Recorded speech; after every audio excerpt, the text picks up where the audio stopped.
Hello, and welcome to Glanbia's Dairy Focus. Over the last few weeks, the vast majority of Glanbia Ireland milk suppliers will have received the results for round 3 of their bulk tank herd disease screening service. If you're unfamiliar with this service, this is a service that Glanbia Ireland offers its milk suppliers, in which the milk is tested for exposure of the cows to 7 different diseases. Basically what we're doing is an antibody test for 7 different diseases on milk. And we are testing whether or not the cows have been previously exposed to those diseases, and then checking the level of an immune response that those cows have mounted against those diseases, and which we are detecting in the milk.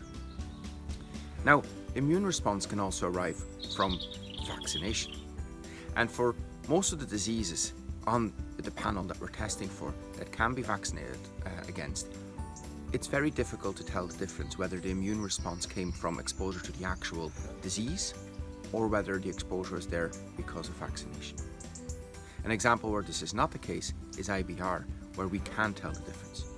But for the likes of BVD, Lepto or Salmonella, this is not possible. But it's still very important that our lab who test the milk know for each herd whether or not they are vaccinating against these diseases, because the recommended follow-up actions that are supplied with this service, that are based on the results found in your herd's milk, depend on the vaccination status of the herd. If you have a negative reading for a disease and you're not vaccinating, you may think that that's fine, and you can take a risk-based approach to whether or not you should vaccinate and how exposed your herd is to contracting this disease.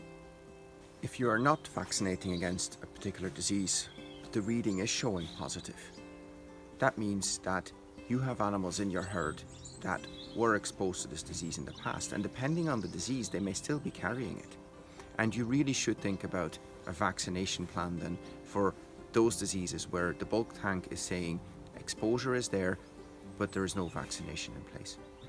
Not only will the vaccine protect the animals that have not been exposed yet, but it will also limit the spread from those animals that already carry the disease.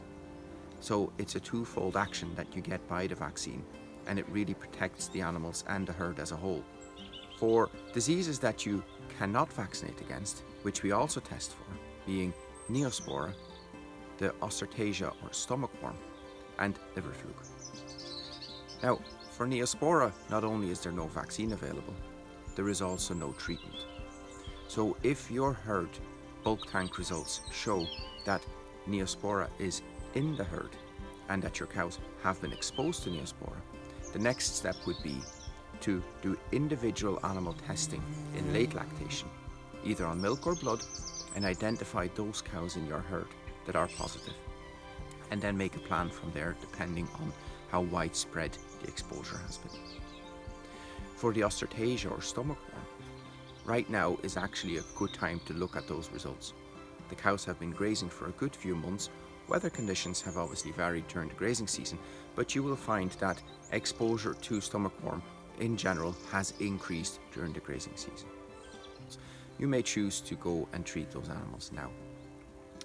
If the result that you have received is not showing this level of exposure, it's absolutely fine to hold off and wait until later in the grazing season or until animals are dried off or housed before you go and treat against this worm. For liver fluke, this time of year the reading should not be very high. So if you don't have a positive reading right now, sit back and relax. Wait for the next round of readings, and by then either the cows are dried off or they are housed, and that would be an ideal time to treat the animals for liver fluke.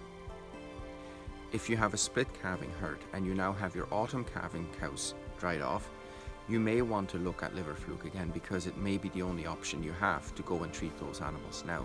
But it's important then that you choose the right product that is suitable for the more juvenile life stages that will be present for liver fluke at the moment. The beauty of the bulk tank readings for stomach worm and for liver fluke is that if your treatment was successful, over the course of a few weeks or months, you should see a drop in the bulk tank reading.